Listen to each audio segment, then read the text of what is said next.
Well, hello there.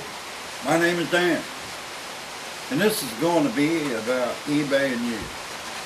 eBay is a humongous company that gives us a service, and it's a great service. Now, I go to sell my item. I determine what item I have, let's say this lamp. Now, I do some research to figure out what this lamp might be valued at, what people are willing to pay for this type of lamp. And then I look at the item and I try to figure out how I can get that particular buyer who's interested in this lamp to get to be able to see this lamp as I see it. Like I see it right now. Can you? But I need to put this on that desk with you or the buyer, so you need to get this on their desk so that they can look it over. And that's what pictures are for and video is for, and that's why I use video, is because I can give them real-time look. It's the best look I can give them right now at that item. That way things are pretty clear and I can always go back and show the item. Even later, you can go back and look at some of my old videos. You know, crazy guy like me, stupid, deleted 500 videos at one point. Got aggravated, deleted 500 videos off of YouTube. Now, that was a brainless act. But, you know, we all make mistakes. Let's make a mistake and let's not do it again.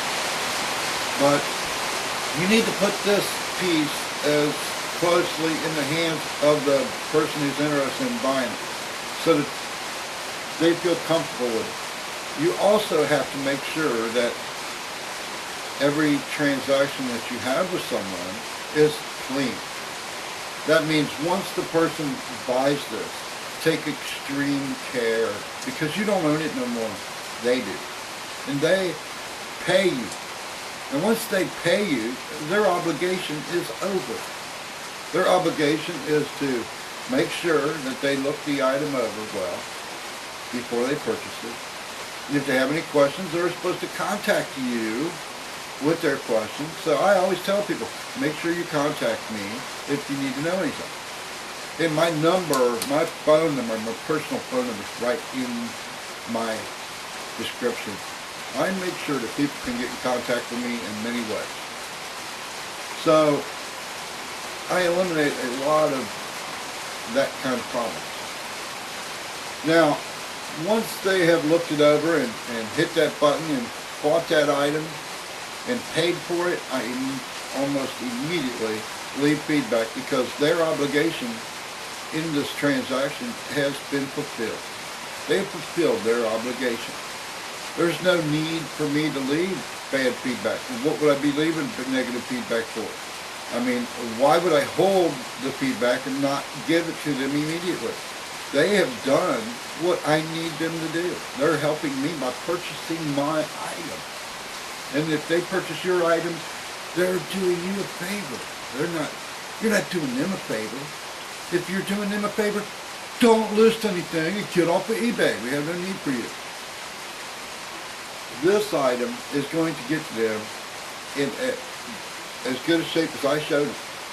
And 9 out of 10 times, the item, when they get it, is better than they saw it. Okay? Because I was clear, precise, and made sure my own self that I looked at this from a buyer's point of view. If I'm buying this, what problems would I have with it? I want to make sure to show the buyer what those problems that I see are or could possibly be. I want to make sure to get a good look. If I don't do that, I just sold a vase. When I sold it, I was thrilled to death. $450. Had $450, a man paid for it. I mean, things were going good. And then, when I went to get it out and pack it, because I had put the video up a while back, I found there was some things, flaws in the piece that I had not put in the video. Now, there was a lot of problems over refunding the money and all that stuff like that, and trouble with eBay and getting that all sorted out. But you know what? It all came down to, it was my fault. It was my fault. And needless to say, I refunded the money as fast as I could. I even called him on the phone and had a conversation with him, let him know that I'm sorry about that, and gave him an opportunity to purchase the item at a different price, whatever. He decided that that was not what he wanted to do. I relisted the item immediately and sold it for $350 in the condition it was in. So I was happy. Was I as thrilled as I was before? Not really. Why? Not because of the money. It was because that I had not done what I needed to do in that video. But that's how I get better. You know, I get better at the videos, not worse. So I make sure that item gets to the customer, and the whole time I'm worried because I want to make sure that he's happy, because I do the very best I can. And I got that 100% positive feedback. And I worked very hard for that from the very start. I did not get on eBay. Before I was on eBay, I was not on eBay. I didn't know nothing about it. And I was an antique dealer. And I knew I had tons of items that were worth a lot of money that I could not sell in this region. And I just hung on to them because I didn't want to sell a $200 item for $20. I did not want to do it. I wasn't going to do it. I sit and look at it. For $20 I can enjoy it. I know it's worth a lot more money. And I finally got on eBay, and it was a lot of trouble and a lot of work and expense for me to get on there. And immediately, before I even started, wanted to be number one. Because I knew before I even got on eBay that I was a number one customer kind of guy. Take care of the customer. And that's what you need to do from now on.